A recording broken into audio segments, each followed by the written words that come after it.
And then we also did Panchamrit Gita, the 5 important verses of the Bhagavad Gita. So we are taking up this text, which is an epic, which is very, very fascinating, very interesting, and still holds on our attention, called as the Mahabharat. So we will see why the name Mahabharat and what is there in Mahabharat and the various aspects, little more scientifically also. Not what is shown on the TV serial, because that also has mixture of Puran, but Mahabharat is a Itihas. So we will look from the Itihasic point of view, Itihas point of view. So let us sit straight, as this is our first session. All of us invoke God's grace. Shri Ved Vyasji's blessings. Ved Vyasji himself was a Vishnu avatar. And all of us invoke in your mind that our study of this Mahabharat becomes fascinating, knowledgeable, and we learn from this various aspects of human psychology, dharma.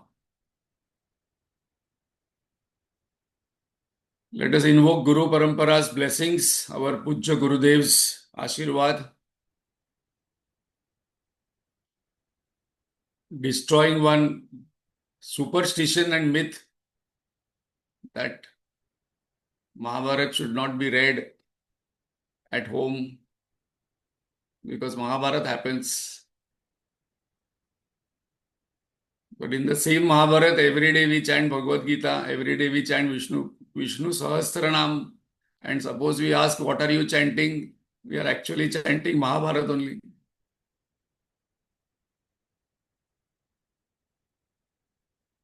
So let us invoke Pujya Gurudev's blessings for this big project, Mahabharat. Let us take a deep, slow, conscious breath.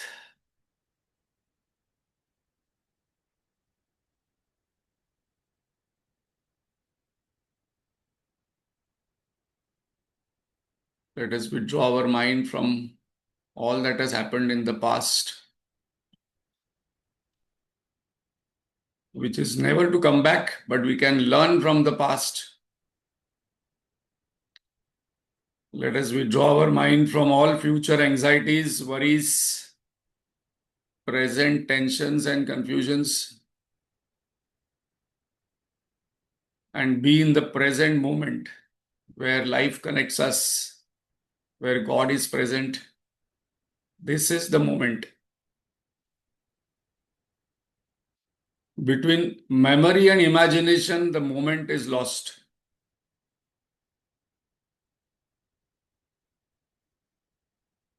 A still body, a clear mind, a clear intellect, a cheerful mind is the instrument we have to keep ready for spiritual growth, spiritual sadhana, or swadhyaya.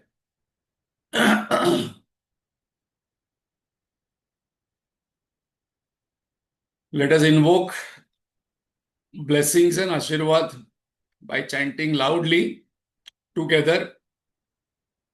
Now all of us know what is the chanting except one verse, the opening verse from Mahabharat. I think we all know all chanting, so you can chant loudly. You are muted, so don't worry, but you can chant loudly and focus on invoking the blessings. Om.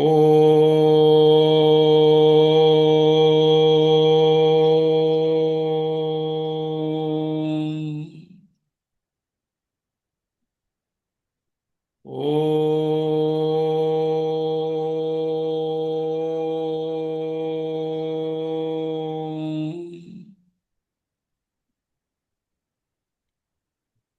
ॐ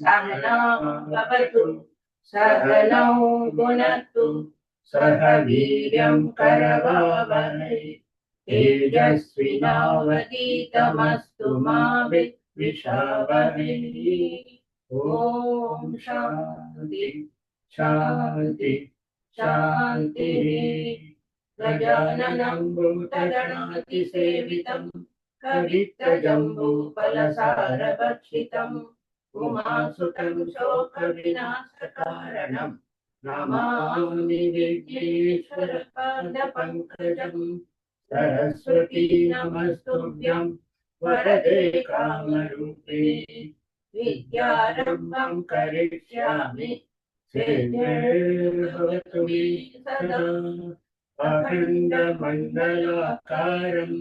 व्याप्तं येन चराचरं तत्पदं दर्शितं येन तस्मै श्री गुरवे नमः अज्ञानतिमिरान्धस्य ज्ञानाञ्जनशलाकया चक्षुरुन्मीलितं येन तस्मै श्री गुरवे नमः गुरुर्ब्रह्मा गुरुर्विष्णु गुरुर्देवो महेश्वरः गुरुरेव परं ब्रह्मा तस्मै श्री गुरवे नमः स्थावरं जङ्गमं व्याप्तं यत्किञ्चित् सचराचरं तत्पदं दर्शितं येन तस्मै श्री गुरवे नमः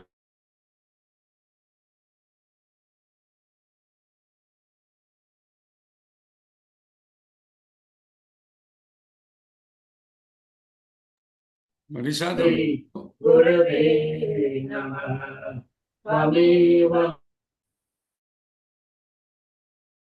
त्वमेव बन्धुश्च सखा त्वमेव त्वमेव विद्या द्रविणं त्वमेव त्वमेव सर्वं मम देव देव त्वमेव सर्वं मम देव देव सदाशिवसमारम्भां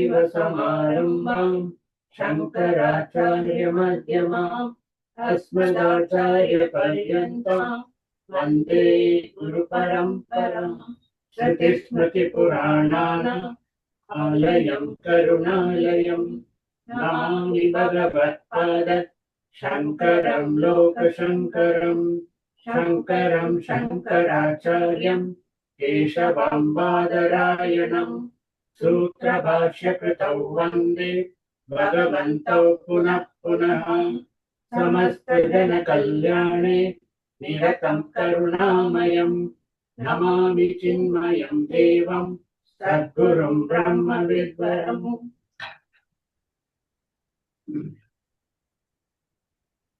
नारायणं नमस्कृत्य नारायणं नमस्कृत्य नरं चैव नरोत्तमं दैवीं सरस्वतीं व्यासं ततो जयमुदीरये नारायणं नमस्कृत्य नरं चैव नरोत्तमं दैवीं सरस्वतीं व्यासं ततो जयमुदीरये Hari Om. Thank you, Latha Rajshekhar ji. So I think all of you know the chanting except the last verse, what they chanted. That is the first verse of the Mahabharat. Narayanam Namaskrutyam.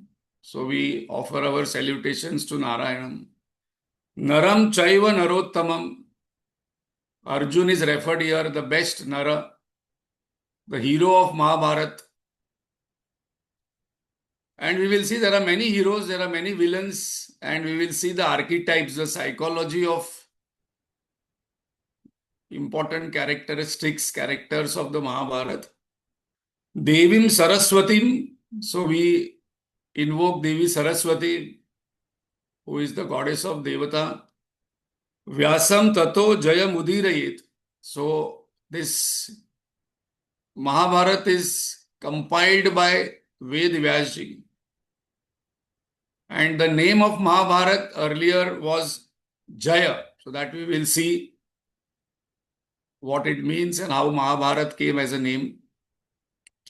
So Narayanam Namaskrutyam Naram Chaiva Narottamam Devim Saraswatim Vyasam Tato Jaya Mudirayet. So that is the opening verse of the Mahabharata. So when we are now learning Mahabharata, let us start with this opening line, which will come many times. And then we will see what is the significance of the name Mahabharat and what is there in Mahabharat, why we should study it. So let us start by a standard line opening, which is there when we start a story, because Mahabharat Katha is there. So once upon a time, there was a king called as Kaushik Raja. Very courageous. He was almost ruling the entire, whatever area what he had. And one day with his army, he went into forest for hunting. This 2-3 opening lines you will find many times coming in Mahabharata. So he went into the forest for hunting and then it became dark. He realized that he cannot return to his country, Kanauj. He was the king of Kanauj. And he told his Senapati that look for some kind of place to rest, where we can get some food also. So Senapati came and told him after searching that, okay, there is one ashram of Vasishtha Rishi here. So he had heard Vasishtha Rishi's name. He told, okay, that is good. So we will go there. Then he went there to that ashram. They spoke. And then Vasishtha Rishi told that, please stay here. I will arrange for food. He told, my army is so big. How will you arrange? So Vasishtha Rishi told, no, I have got Kamadhenu. Nandini Gai is there. And then she arranged the entire food and stay for Kaushik Raja. Kaushik Raja was aware about Vishwamitra, that he of Vasishtha ji there, was not aware that he had this kind of cow. So he told, I want that cow. Wow, why do you want to keep? You are a rishi, you are a sadhu. So he told, no, this cow cannot be given to you, because this cannot be used for Rajya purpose. It is very important that if you give free food to people, people will not work only. So Kaushik Raja told, be aware, I am a king. He went back. He was not, used to listening no from anybody. So he went back. He got his entire army. After negotiating, when Vasishtha Rishi denied, the entire army came and attacked. And Vasishtha Rishi had one danda. He just kept one danda. And from that, army came out and defeated Kaushik Raja's army.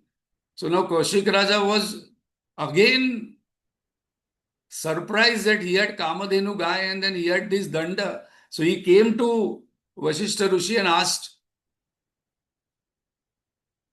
how did you get this power from this danda? Generates this army. Where this power coming? He told, the danda is not generating army. It is the mantra shakti and it is the tapasya behind it. Very important point to note. Kaushik Raja asked, what is this tapasya where I can get these powers? And then he realized that Vasishtha Rishi was called as Brahmarshi. There are various kinds of rishis. So he told, I also want to become a Brahma Rishi. And then Kaushik Raja did the tapasya, very important point. He immediately left his kingdom and did tapasya. And then when he started doing tapasya, earlier days there was a huge connection between Bhulok, Swargalok, Asurlok. Many people may not know this, but Dasharath Raja, who was Sri Ramji's father, he used to be called by Swargalok when Asurlok, Rakshasas, Asuras used to declare war against Swargalok. So the Dasharath Raja used to be called from Bhulok to support. That was the power of Dasharath Raja. He was the conqueror that time. So there was a huge connection between Swargalok, Bhulok, Asurlok. So Indra Bhagwan got little jealous that, if this person does tapasya, he will, and he was a king. He is not like Vasishta Rishi that he is a monk. He is a king and he will be threat to me. So he, from his army, Indra Bhagwan has lot of army. We will see lot of stories there later on. He sent one Apsara called as Menaka. He told you have to go and disturb his tapasya. So Menaka came with the project of disturbing Kaushik Raja. Now still is a Kaushik Raja. And she came and, halted where Kaushik Raja used to take bath. She also started taking bath, and then Kaushik Raja saw her and then fell in love with her immediately. And they both stayed together. And interestingly, even Menaka got infatuated by Vishwamitraji's tapasya. He was a king earlier. They forgot the entire world. In due course, Menaka got a child, a baby girl. And when Menaka got a baby girl, she realized that this was not the project given by Indra Bhagwan. Indra Bhagwan had only given the project of disturbing Kaushik Raja. And then suddenly realized that I have to go back because my project is over. And then there in Swargalok, everyone's age is same. Their virginity is intact. They remain same beautiful. Not that after pregnancy their figure goes away. So she told, I have to go back. And Kaushik Raja also realized that his objective was to become Brahmarshi. So he told, I am also going back to my tapasya. So he went to his tapasya, Menaka went to Swargalok, and that baby girl, while going back to Swargalok, she took the baby girl, and there was a beautiful Malini river flowing by. There was a huge tree there, and she kept the baby girl under that tree. And on that tree, there were Shakunta birds were there. Shakunta birds are very huge, white color birds. Maybe those are distinct now. Those were there in Mahabharat times.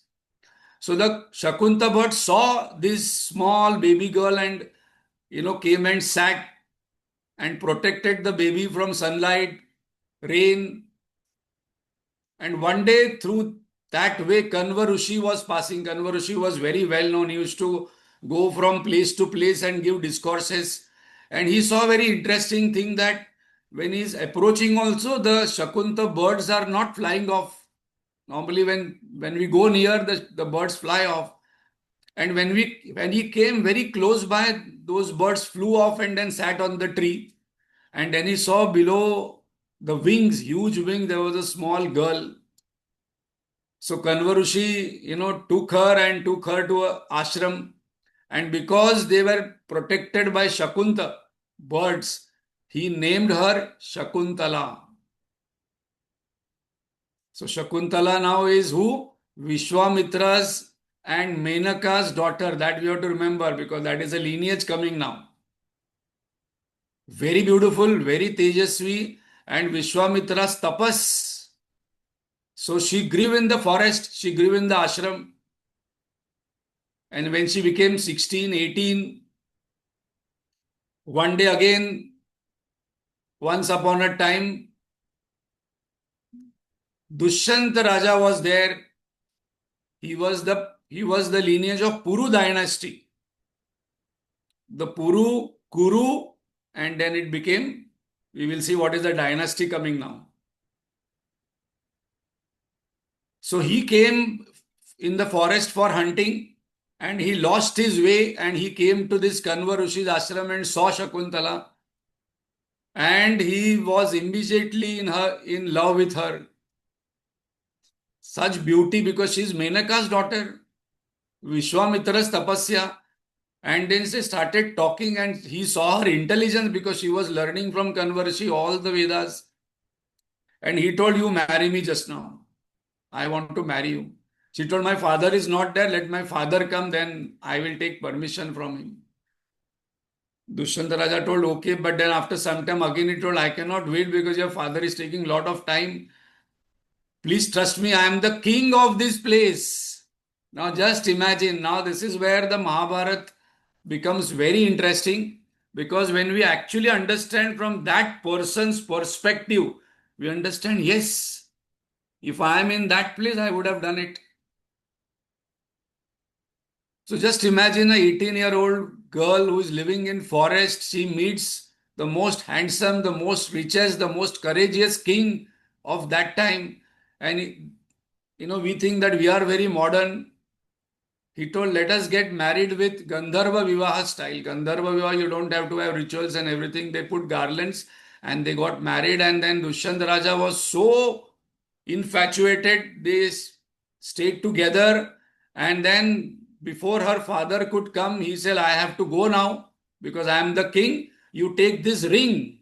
On that Rajamudra is there. I will come back and take you back as the queen of that place. She was so happy. 18-year-old girl, what else she would want? The Raja, the king of that particular entire territory is her husband now. So he goes back. Her father comes. She tells the entire story to him. Father also gives Ashirwad. Now she starts staying there and waiting. In meantime, she gets pregnant and she delivers a baby boy.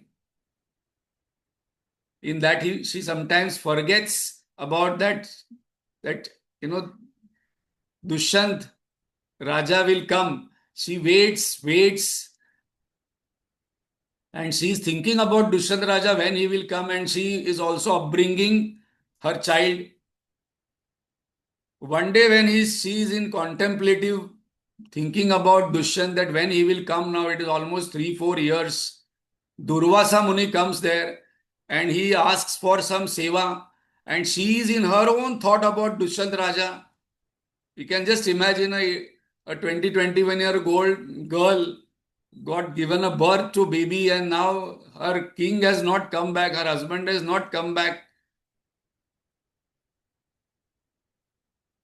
So Durvasa Muni sees that she is not paying attention to him. He gives sharp to her that whoever you are thinking about right now, he will forget you.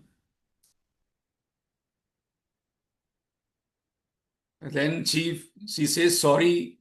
She feels really bad because she is a Rushi Kanya. She is living with Kanva Rushi only. Then she serves him so much. He becomes happy. Then Kanva Rushi also meets Durvasa Rushi and says, please, forgive her. Then he says, okay, I am really pleased with your seva. When you will meet him, he will remember you. So that is the Ashirwad he gives and goes. And now after 5 years are over, this young boy, he is having strength of 1,000 elephants. He is extremely intelligent, very handsome, living in a forest in a very simple way. And he starts asking about his father. Who is his father? Where is he? And now Confucius says that it is time to go there rather than wait for him. So she starts with her boy, and there is a small river comes, Malini river, And you can imagine, we can see in the movies, when river comes, small boat with her boy, she is so happy in a romantic mood. She is just, playing in water, putting her hand in the water, and suddenly when she puts hand in the water, the ring what the king has given goes in the water. Now she has no proof. She goes to the darbar there and says, I am his wife and he is his son. And when she tells that to the palace guard, he says he laughs. And this news spreads in the entire kingdom. She says, I want to meet him. But seeing her beauty, seeing her intelligence, they allow her, and the entire darbar is there.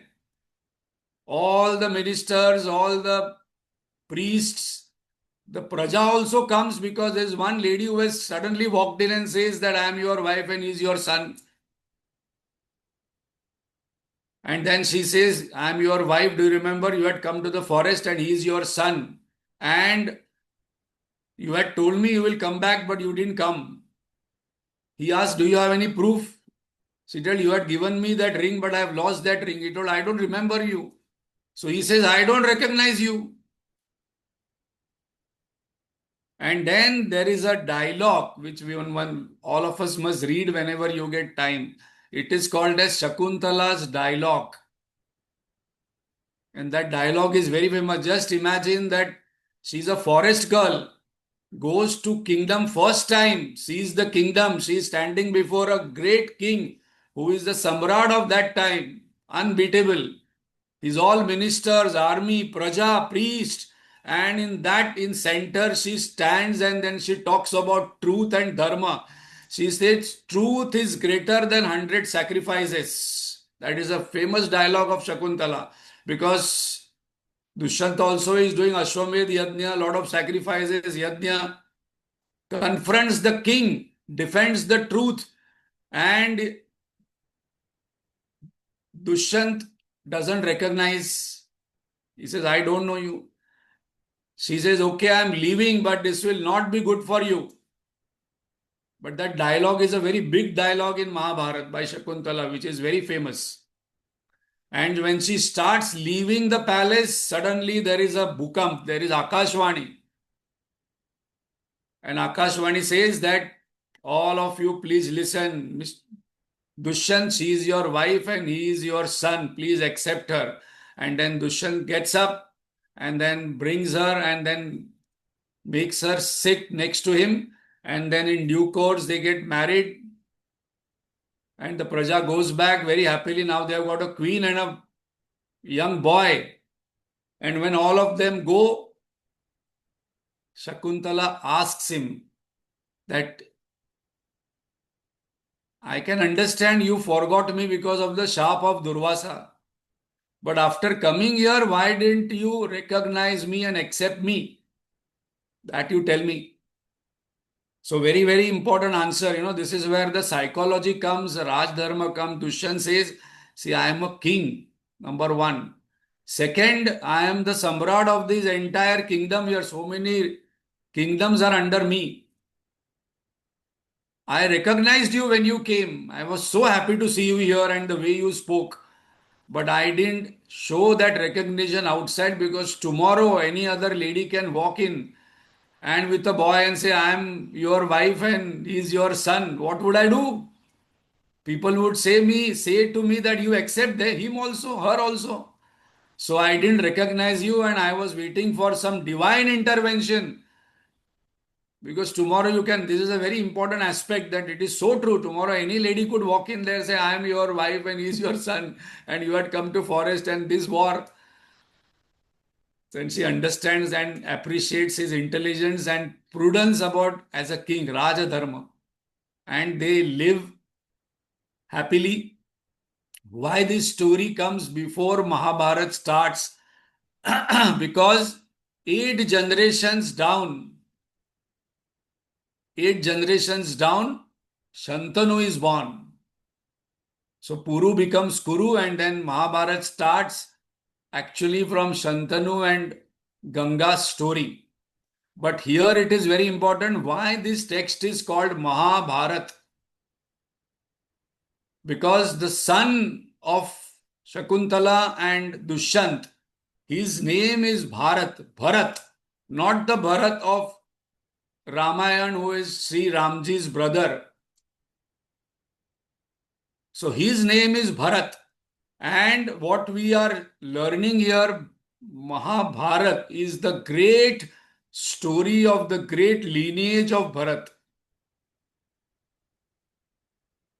So Ramayana is the story or itihas of Surya Vanshi, Ikshvaku, and Mahabharat is the itihas of the kings of Chandravanshi. And why this name is there? Today our country's name is not India, Hindustan. It is Bharat. Bha means knowledge, Bha means sun, and Rat means reveling. So this country is knowledge seekers, one who are in search of knowledge. We are seekers, we are not believers. We don't believe in a lot of things. We are seekers of the truth. That is Bharat. And very interesting point here. Bharat, this Bharat, became the greatest king of that lineage. Greatest. And he had 3 wives and 9 sons. And when he wanted to hand over, this is a very important point, he didn't select any one of them. He told they are not eligible for becoming a king. So dynasty rule was not there. Today politician ka beta politician, suppose somebody is chief minister, his son becomes chief minister or daughter becomes chief minister, whether they are eligible or no, we do not know. So Bharat is so great that he did yajna, that he want a eligible son, and that yajna, Bhumanyu son came through Sunanda was his wife, and then his lineage continued. So he didn't give his kingdom to his 9 sons because he didn't find them eligible. So dynasty rule was destroyed there, and eligibility and merit, action-based merit is very important when you pass on the lineage. Suppose you are having a company and you want to pass on the reins to your son or daughter, the son and daughter must be eligible to handle that company. Kumar Mangalam Birla, when he took over, he was 24-year-old, 21-year-old. He had 56 companies, but he was eligible. Today he grew that particular entire empire. So this Mahabharat is what? Mahabharat is a story of the great Bharat lineage. And why? Because it has 1,000 verses, 1 lakh verses. It is the greatest poem, longest poem. Nobody on this planet has written such a long poem. Why it is so great? Because it has got philosophy of life, Bhagavad Gita. It has got political ethics, Vidura Niti. It has got Raja Dharma and Moksha Dharma given by Bhishma. It has got psychological, intrinsic psychology of people. One character we will see. So today we saw Shakuntala and Dushyant. And why it is taken? Because Shakuntala is the mother of Kuru Moksha. Shakuntala is the mother of Bharat Moksha. So we must remember her story. Today, which country we are living, the country's mother is Shakuntala, who was daughter of Vishwamitra and Menaka, such great person. And Dushyant. That is why this important story comes here, that we know who is our mother. Shakuntala is the mother of Bharat Moksha. And what is there in Mahabharat? All these aspects are there, and one aspect which comes again and again, entire Mahabharat, is called as Dharma. Dharmo rakshati rakshitah. In Mahabharat, this verse comes many times. So what is Dharma? Dharyati dharma, that which sustains, that which upholds. So what upholds a society? What upholds a life? Culture. Our Gurudev says that Without culture, a human is a vulture. Without culture, a human is a vulture. And what is culture? Culture means values. Our Guruji describes this dharma so beautifully. Means whenever these values go down, what are the values? Truthfulness, love, compassion. You ask in relationship what you value? Trust, love. When you are a king, what will you value? Righteousness, fair, courage, fairness in dealing. Suppose you are working in a corporate, what will you value? Fairness in dealing. So when these values go down, then Bhagwan says yada yada hi dharmasya. So people say, okay, when dharma goes down, Bhagwan will come. But what is dharma? Dharma means values. You cannot today do homework that in relationship, what are the values? When suppose you are a manager in the company, what are the values? Suppose you are the king, what are the values? Suppose you are a politician, what are the values? And that is what is Mahabharat is. So we already mentioned that one of the myth and superstition is that Mahabharat should not be kept at home and should not read. No, no, this is a superstition or myth we will destroy today.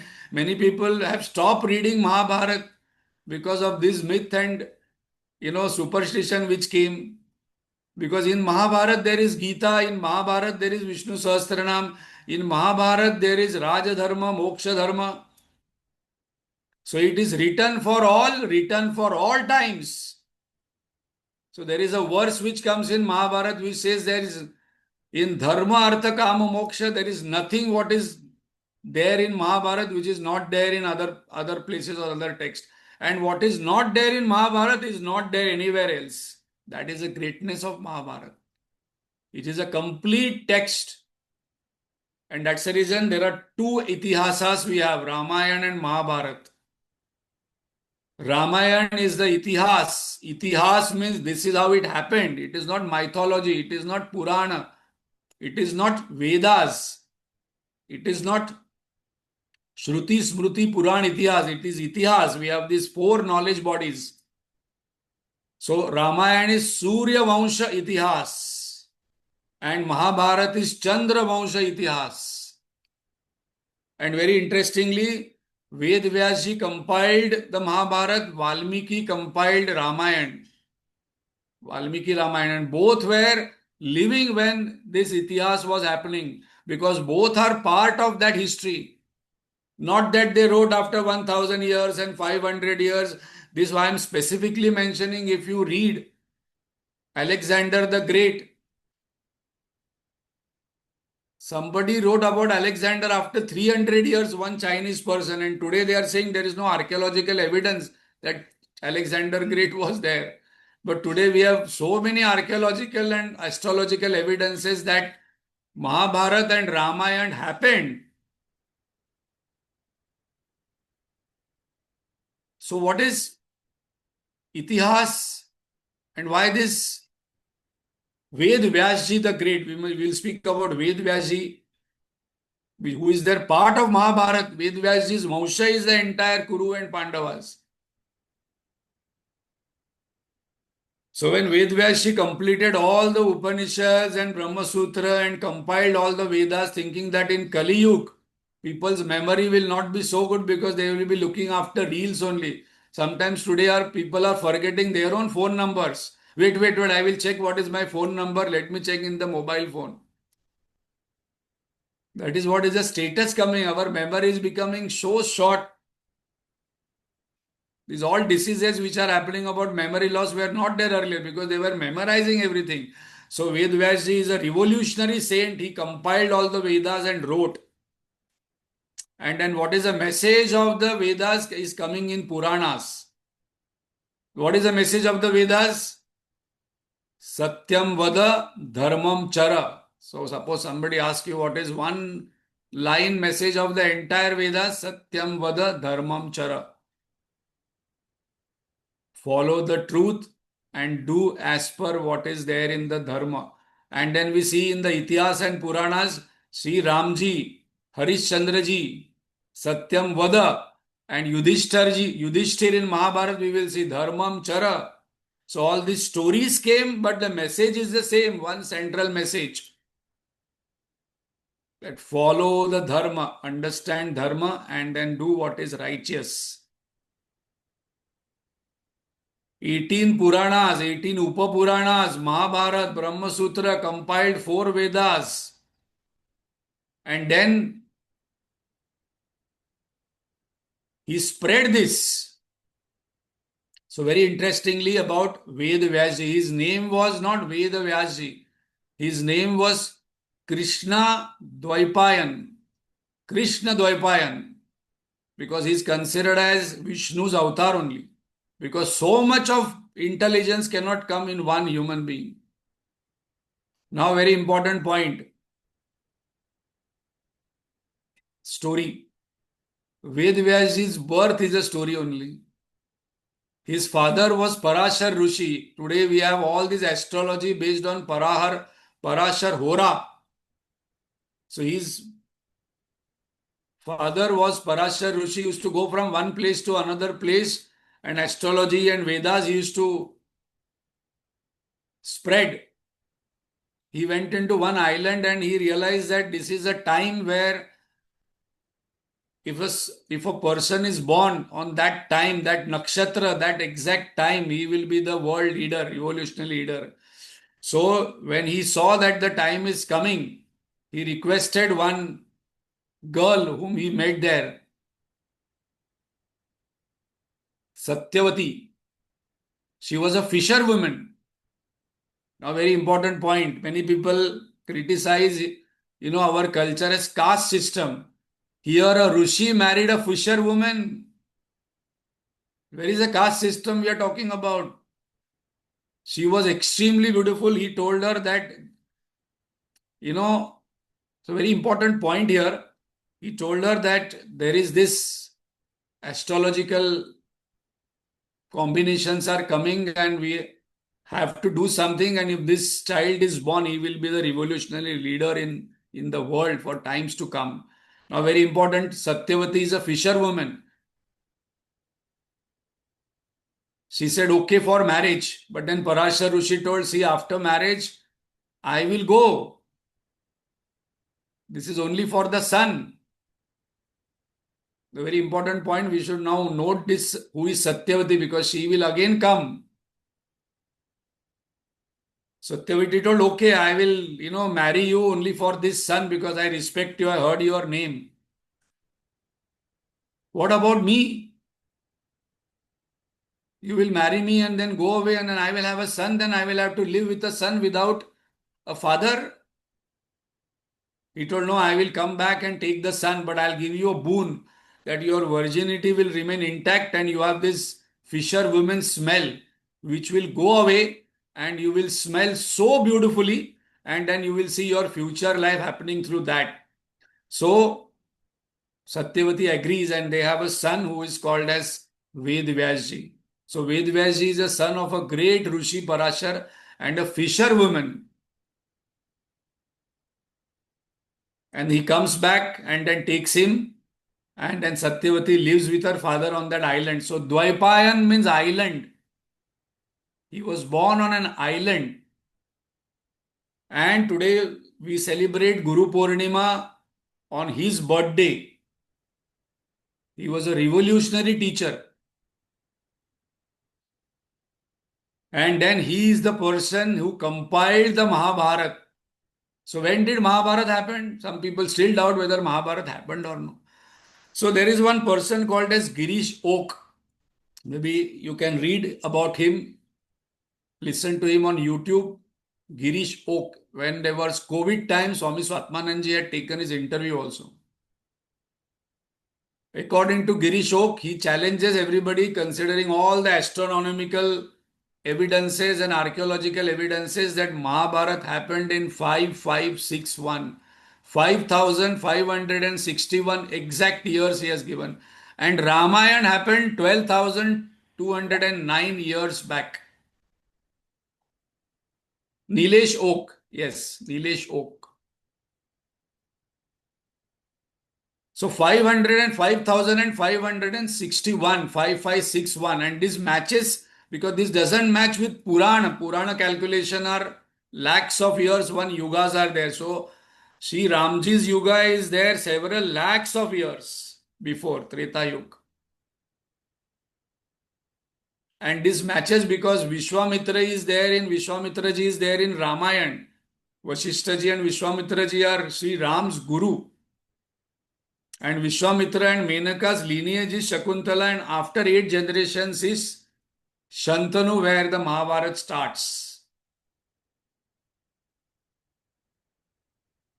So today, or this Mahabharata where we are going to study, it is based on three things. One, what is the Mahabharata available for us to study? It is available of Gita Press.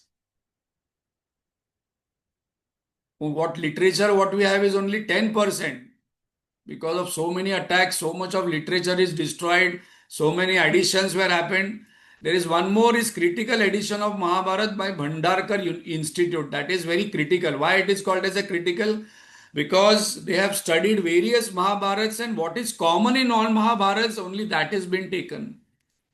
We will see that many of the stories what we know are coming from the Pauranic, Puran, Bhagavad Puran, or what we know are there from the serial Mahabharat.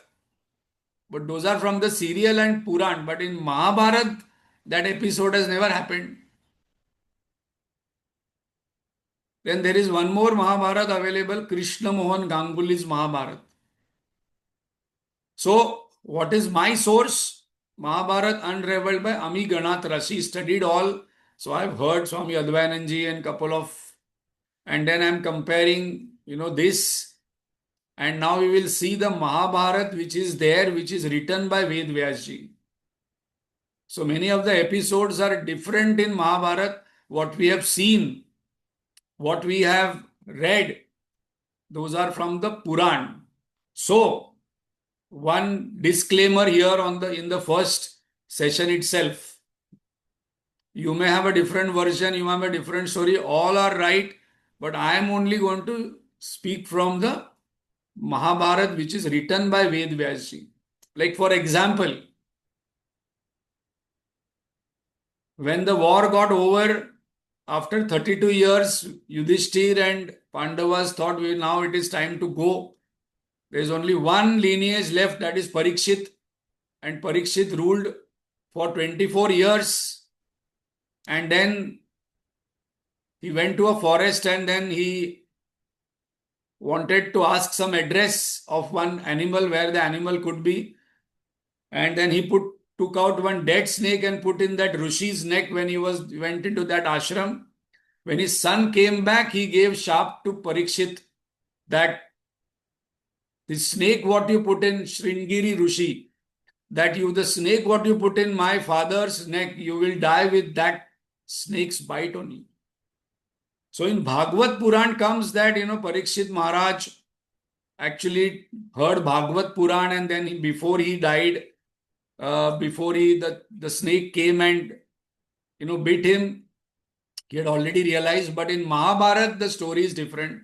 In Mahabharat, he came and told his kingdom, and then they protected him. His entire kingdom started protecting him. He was in his palace for 7 days. They had blocked all, even windows, not even air could come, but the snake appeared and then killed him. So what we hear, that is from Bhagavad Puran. In Mahabharat, this is slightly a different version. So the disclaimer in the first session is that as in Valmiki Ramayana, the human aspect of Sri Ramji, Sita ji is given. In Mahabharata also the human aspect, the psychological aspects are discussed, and those are divinized in the Pauranic for learning from them. So now who told whom? Today we will cover that. So Ved Vyasji was living when this Mahabharata was happening. And he had the vision of looking behind and ahead. So he conceived the entire Mahabharata from Vishwamitra and Shakuntala and Menaka's time to current, and then further what is going to happen. He told, I want to write it because this will be lost. Nobody, no one would know such great lineage of our country. And that's the reason if you see our lineage is so vast. If you see other countries, 200 years, 300 years, there is no lineage. So Vedvyaji then told, who will write? And then he invoked Brahmaji. Brahmaji told only one entity can do this job, and that is Ganesh Bhagwan, Ganeshi. So you invoke Ganeshi. So now Vedvyaji invoked Ganeshi, and Ganeshi came and requested him that, can you be the steno? This is a great work. Ganeshi told, yes, I can do, but I will put one condition. I have one condition. My speed is tremendous. I do not like to stop. If you stop, I will go away. Vedvyaji also was intelligent. He told, he is Vishnu avatar only. He told, yes, yes, sir. I agree to your condition, but there is one more condition. You have to understand and then write. Now we know this story, but what is the significance of this is very important. The significance of Ganeshji's condition is that the knowledge must flow from Guru Parampara continuously. There should not be any khanda.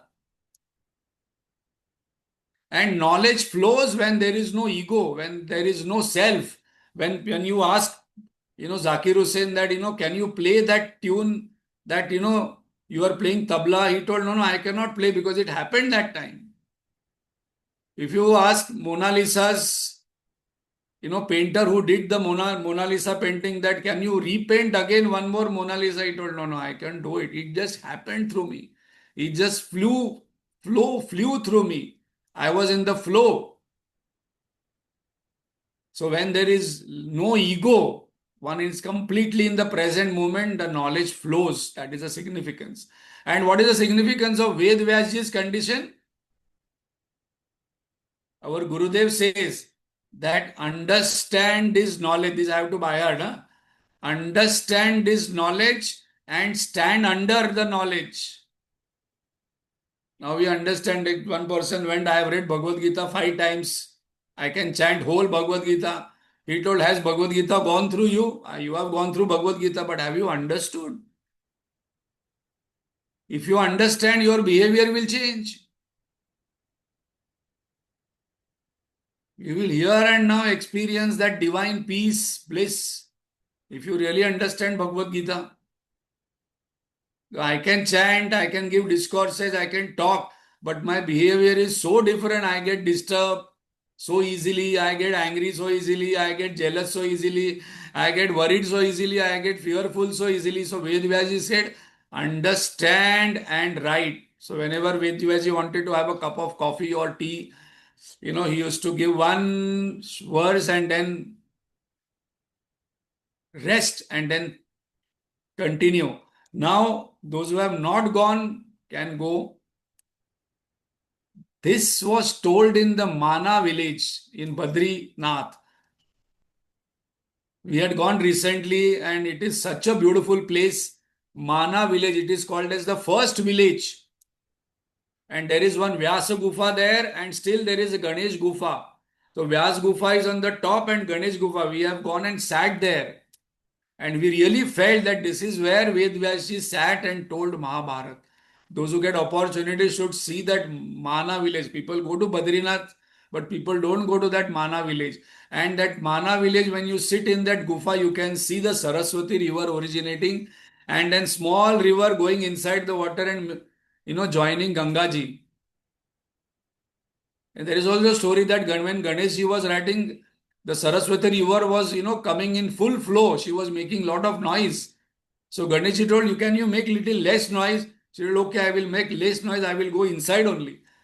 And that is where our Saraswati civilization is there, where this entire Vedas are written.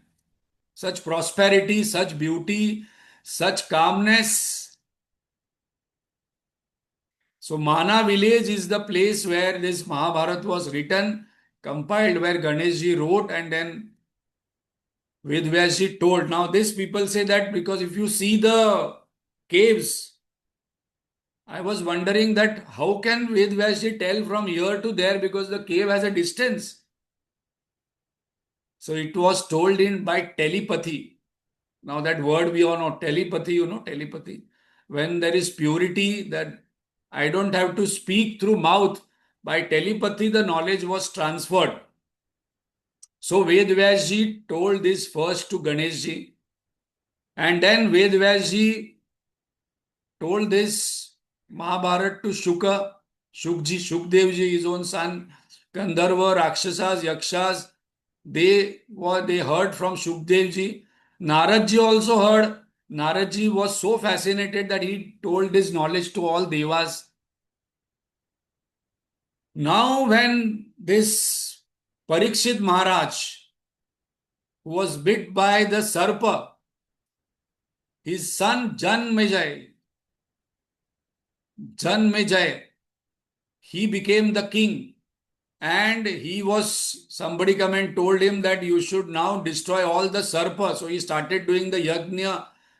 There is a Satra Yajna, Naga Satra Yajna, where all Nagas will be destroyed. And then in that, Vedvyasji comes. He told, no, this is not appropriate. And he says that your ancestors were so great. You know who was your ancestors? Bharat Maharaj. Parikshit, you know your father, but his father, Arjun, Yudhishthir, Lord Bhagavan Krishnadev was there that time. So he told, I never heard about my own ancestors. Can you tell me the story? So then Vedvyasji tells Vaishampayan, his Shishya, that you tell Janmejay the story of your lineage.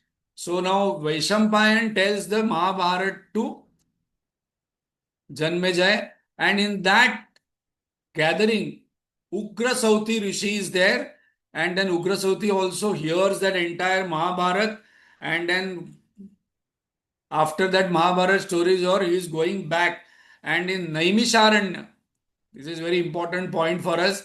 In Naimisharanya, Shaunak Rishi and other Rishis meet him.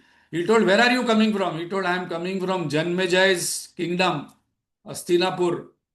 And today I am so happy that, I have heard the great lineage of Bharat. What great stories they had. And then Shaunak Rishi requested, can you please tell that entire Mahabharat to us? And then Shaunak Rishi sits there with other Rishis, and Ugra Sauti Rishi tells this Mahabharat to them in Naimisharanya. That is the Mahabharat what we have today. That is the Mahabharat what got recorded, and then Gita Press, brought into print. Gita Press brought into print just now 100 years, 200 years, 300, 200 years back. There would be so many changes in that. So that is the Mahabharat we know, we have today. Gita Press Mahabharat.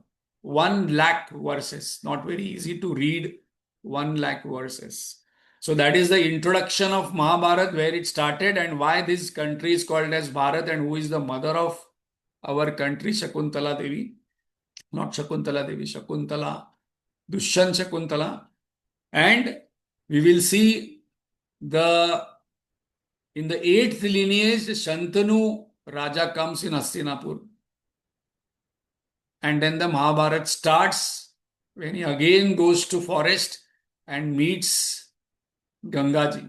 That we will take up where the Mahabharat story actually starts.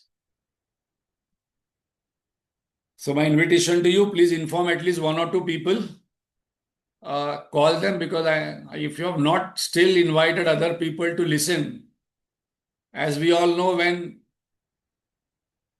Ugra Sauti Rishi went, Shaunak Rishi called around 10 Rishis that, no, you come and listen. This is Bharat lineage. Our country's lineage story we are listening. How great it was. So you must also spread this and at least invite few more people next time, and we will see how we can see scientifically the Mahabharat with the psychology of characters. ओम पूर्णमद पूर्णमिदं पूर्णात् पूर्णमुदच्यते पूर्णस्य पूर्णमादाय पूर्णमेवावशिष्यते। ओम शांति शांति शांति। हरि ओम श्री गुरुभ्यो नमः। हरि ओम।